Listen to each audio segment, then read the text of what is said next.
নমস্কাৰ জ্যোতি অন্য এটা ভিডিঅ'লৈ আপোনালোক সকলোকে স্বাগতম জনাইছোঁ। এতিয়া মই মাংস বনাব লৈছিলোঁ, ভাবিলোঁ ভিডিঅ' এটা কৰোঁ বুলি। মাংস মইনো কেনেকৈ বনাওঁ, সকলোৱেতো বনাই খায়েই, সকলোৱে বনোৱা তৰিকাবোৰ বেলেগ বেলেগ, মোৰো তেনেকৈ বেলেগ বেলেগ ধৰণে কেতিয়াবা বনাই খাওঁ।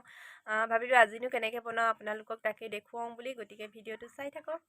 এয়া মাংস আৰু এয়া আলু কাটি ল'লোঁ, ঘৰৰ আলু যে বাকলিটো নাই গুচোৱা, ঘৰৰে আলু। আৰু এয়া বিলাহী, আদা, নহৰু, পিঁয়াজ, লং, ইলাইচি এনেকৈ এইফালে মছলাও আছে। তো এইখিনি কাটি লৈছোঁ। এতিয়া বিলাহীটো ডাঙৰ ডাঙৰকৈ কাটিছোঁ, সৰুকৈ নাই কটা। এতিয়া মই আদা নহৰুখিনি পিচি ল'ম, তাৰপিছত দেখাই থাকিম, চাই থাকিব আপোনাৰ। তেল গৰম হ'ল, মই এতিয়া দুটামান মিঠি গুটি দি দিম। পাঁচফোৰণ মই দিমেই মাংস বনালে।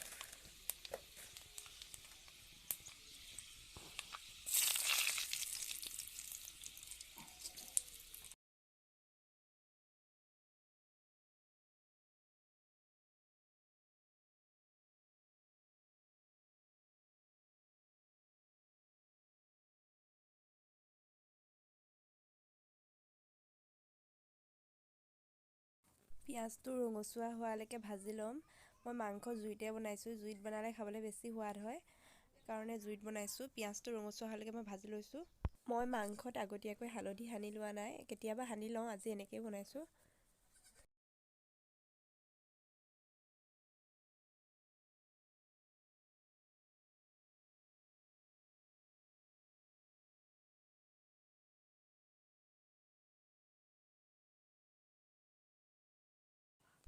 মাংসত হালধি নিমখ দি দিছোঁ, মছলাবিলাক অলপ পিছত দিম। হালধি নিমখ দি আকৌ ঢাকি ভাজি থাকিম।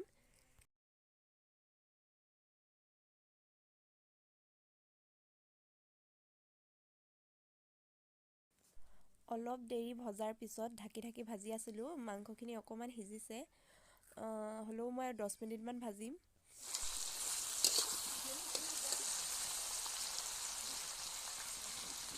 মই আদা নহৰু দি দিছোঁ, তেলতো দিছিলোঁ আদা নহৰু, ইয়াতো দিছোঁ ভাজি থাকোঁতে। আলু দিছোঁ, মই ঘৰৰে আলু, বাকলি নাই গুচোৱা, ঘৰৰ আলু ইফাল সিফালকৈ কাটি দি দিছোঁ।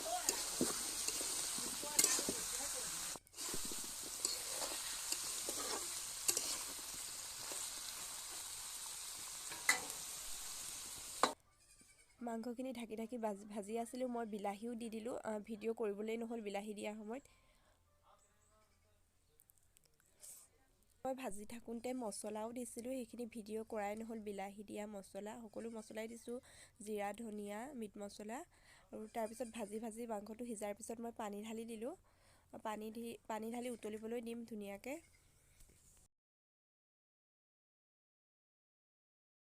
উতলি আছে।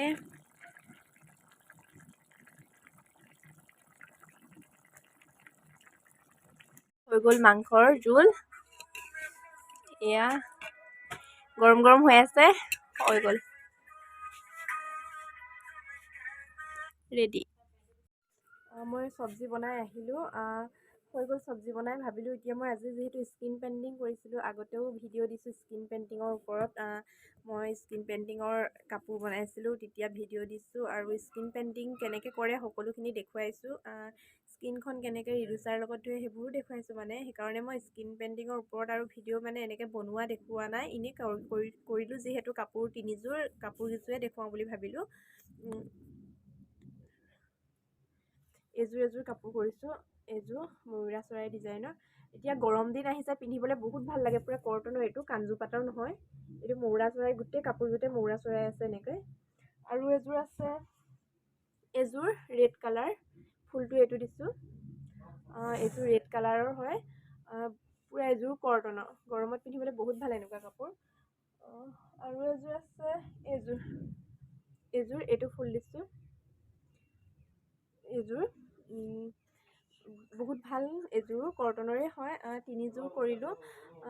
যদি কাৰোবাক এনেকুৱা স্কিন পেইণ্টিঙৰ কাপোৰ প্ৰয়োজন হয় মোক জনাব, মই স্কিন পেইণ্টিং কৰোঁ। বেলেগ বেলেগ ফুল লাগিলেও মই কৰি দিম।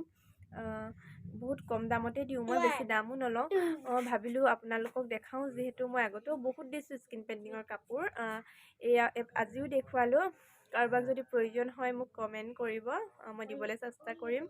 যিহেতু মই এটা কথা কৈ দিছোঁ, বহুত ভাল কৈছোঁ নহয়, গৰমত পিন্ধিবলৈ কাপোৰটো মানে কটনৰ মানে বহুত ভাল। আৰু মই গৰম দিনত প্ৰায় এনেকুৱা কাপোৰে পিন্ধোঁ। আৰু যদি আপোনালোককো লাগে জনাব। গতিকে আজিলৈ ভিডিঅ'টো ইমানতে সামৰণি মাৰোঁ। আৰু যদি ভিডিঅ'টো চাই ভাল লাগে প্লিজ মোৰ চেনেলটো ছাবস্ক্ৰাইব কৰি দিব।